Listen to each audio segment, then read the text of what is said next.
Yo, what's going on, everybody? It is Arcanized back with another video. Today, I'm going to be ranking every movie that I saw for the first time in January 2020. Now, a huge goal of mine this year is to watch 100 to 150 new movies that I have never seen before. Now, they don't have to come out in 2020, but just movies that I haven't seen before, getting more exposure into film, which I love, and the plan is to rank every new movie I saw in each month, and the goal of this is for you guys as well to get some more exposure. Maybe you haven't heard of some of these movies or haven't seen them, and so if I'm advocating for them, I hope you guys can go out, hey, let's give this a shot and just get a deeper love for film. Now, let's get started.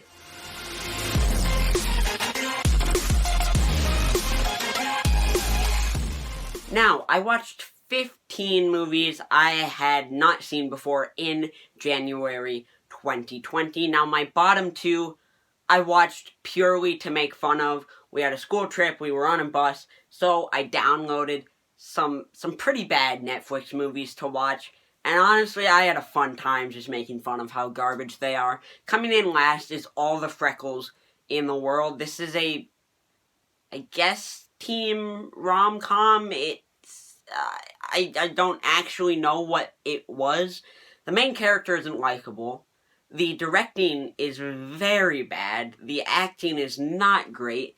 And it takes itself way too seriously. I mean, it's just bad. Like, don't watch it. Number 14 is Naked, which came out a couple years ago. Now this one, it's still very bad. Like, it is not a good film. But it knows it's stupid. Like, it knows that it's just a retarded movie. And so it runs with that, which makes it enjoyable to watch. Yet, I mean, it's still gonna be towards the bottom of my list. Then coming in at number 13 is going to be Rambo Last Blood. I don't know. I guess it was fine. The third act was very fun, Rambo action. I love Sly. I mean, I will always appreciate Sylvester Stallone's performances, and he's quite good in this one. I just think the plot was not there for him. Again, the third act, it's a lot of fun if you want to just skip right towards that. Find a summary of the plot and just have a good time. For me, the ones I've watched this year, it's towards the bottom so far. Now, the goal this month was to watch a bunch of highly rated movies that I saw on streaming services, so the rest of my list are movies I actually quite liked, up to loved. Coming in at number 12 is The Two Popes. This is a very interesting story about if Pope Benedict and Pope Francis met and had a relationship before Pope Francis became the Pope. It's got Anthony Hopkins and Jonathan Pryce in it. Both of them got Oscar nominations. It's a very good movie. It's definitely interesting. Some parts are boring, and I wasn't there for the whole story. It wasn't as interesting to me as it might be for some of you guys. But it's on Netflix if anyone's interested. So, there you go. Now we come to number 11 with The Last Black Man in San Francisco. This is an A24 movie, and it deals with a very interesting plot that's taken directly from real life. In fact, the lead actor is the guy that the story actually happened to in real life. He basically got one of his friends to make a movie about his story. And it is surprisingly good. Some aspects I just didn't quite get, which could have hindered me on the movie. I definitely do not regret watching it, and I think you guys should all check it out. It's included with Amazon Prime Video, if you guys have that. It was just a very intriguing watch and a cool story. Next up at number 10, we have The Report. This is also included with Amazon Prime Video, and it's based on a true story of Adam Driver's character writing this several thousand-page report exposing the CIA for basically torturing people to gain information after 9/11, and it's shockingly well told. I mean, it's a story that I really had no idea happened, so to provide insight on that and make it entertaining, the politics are entertaining. Adam Driver is great, and I thoroughly enjoyed this movie. It definitely is a little bit hard to watch at some points, but I do think you guys should check it out. In our next two spots, we have two A24 comedies slash dramas based on high school and middle school, respectively. At number 9 is Lady Bird.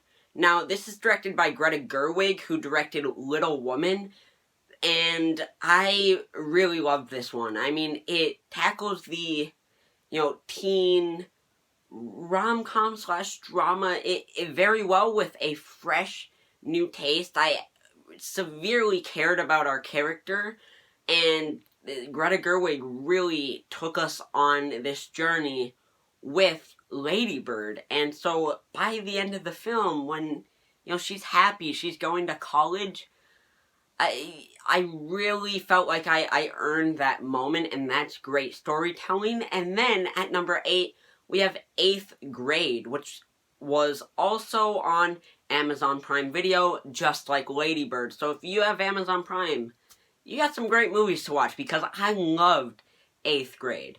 Now, what's interesting is it's so relatable. I can look at the story and say, oh, that was me in 8th grade. Oh, those were those kids in 8th grade. Everything is so accurate. You bring YouTube and Snapchat and Instagram into it in a real movie like this, and it just all works so well. I definitely recommend it.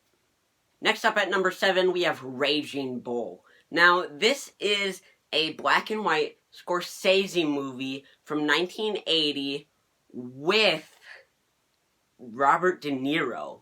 And it's about this brutal boxer, and you go on this journey through his career as he's having trouble with his family because he has anger issues and he doesn't know how to let people help him, and just the psychological torture of watching him ruin his family is brilliant, and I absolutely enjoyed it. It's on Netflix right now, so if you want to watch just some great cinema, go check it out. Then at number 6, we have a more entertaining entry, Dolomite Is My Name, about Rudy Ray Moore, who was a black comedian, singer, actor. He did everything in entertainment. And so this is it's based on his story, because he was a real person who basically made his own movie. And so this movie is a retelling of that story and shows them making the movie. You get some great performances in here, and it's just a whole lot of fun to watch. In our 5th and 4th slots, we have 2 movies that I saw in theaters in January. Now, number 5, Jojo Rabbit. I've already made a video on this one. You can go check that out if you want to hear more. But Taika Waititi's directing and his writing in here is perfect. His Adolf Hitler is so much fun, and it's just such a unique World War II movie. We don't usually see the kids take on it. You get some awesome performances from Scarlett Johansson, Roman Griffin Davis, and you just get a touching, fun, cinematic adventure. Now, just topping that is 1917, a true spectacle, an achievement in filmmaking. The cinematography is excellent, production design is excellent, score is excellent, costume design is so good. The production on this is incredible. It's amazing what they were able to do, and they're not slouching in the characters aspect either. You go on this adventure with these characters, and you come to care about our 2 protagonists.